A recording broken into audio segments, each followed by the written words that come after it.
दिन भर की थकान से टूटी हुई सुमन जैसे ही अपनी झोपड़ी में दाखिल हुई, उसके सामने बैठे उसके शराबी पति रामू ने जोर से कहा, आ गई, चल जल्दी से 20 रुपए निकाल, 3 दिन से गला सूख रहा है। सुमन ने चुपचाप पानी पीने के लिए कदम बढ़ाए थे कि रामू फिर से चिल्लाया, सुनती नहीं है, जल्दी कर, पैसा दे। सुमन ने शांत स्वर में जवाब दिया, मेरे पास पैसे नहीं हैं। रामू का चेहरा गुस्से से लाल हो गया। उसने गरजते हुए कहा, झूठ बोल रही है, सारा दिन बाहर रही और कह रही है कि पैसे नहीं हैं। ठीक है, 10 रुपए ही दे दे, कहीं से 2 घूंट लेकर पी लूँगा। सुमन ने फिर से वही बात दोहराई, मैंने कहा ना, आज काम नहीं मिला।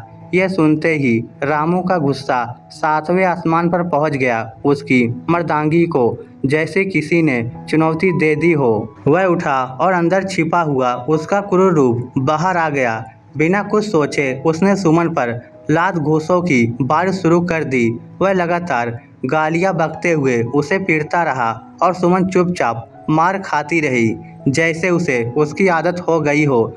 इस पूरे मंजर को उनका 5 साल का बेटा दीपक चारपाई के नीचे छुपकर सिसकते हुए देख रहा था। उसकी मासूम आंखों में डर और बेबसी साफ दिखाई दे रही थी। सुमन मार खाती खाती सोच रही थी कि उसकी माँ ने उसे सिखाया था कि पति परमेश्वर होता है, उसका घर ही तेरा घर है। कितनी बार उसने सोचा था कि इस दर्द और पीड़ा से मर जाए, लेकिन दीपक के लिए वह जीने की कोशिश करती थी। हर बार खुद को संभाल लेती थी, क्योंकि उसे अपने बेटे के भविष्य की चिंता थी। 4-5 घंटे तक रामू के पीटने के बाद जब वह थक गया तो बड़बड़ाते हुए सो गया। सुमन रात भर दर्द और आंसुओं में डूबी रही, अपनी किस्मत को कोसती रही। सुबह जब सूरज की किरणें झोपड़ी के भीतर आई तो दीपक धीरे से अपनी माँ के पास आया और बोला, माँ, आज मैं स्कूल नहीं जाऊँगा। सबने अपनी फीस जमा कर दी है, लेकिन मेरे पास नहीं है।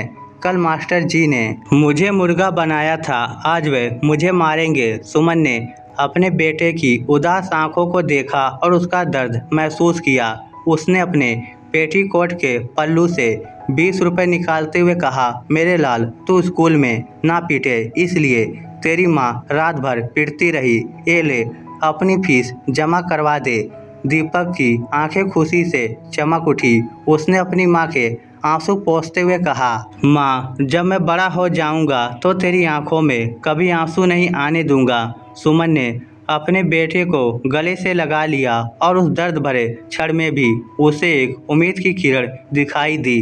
दोस्तों, ये कहानी सिर्फ सुमन की नहीं है, बल्कि दुनिया की हर माँ की है, जो अपने बच्चों के भविष्य के लिए हर तरह की कठिनाइयों का सामना करती है।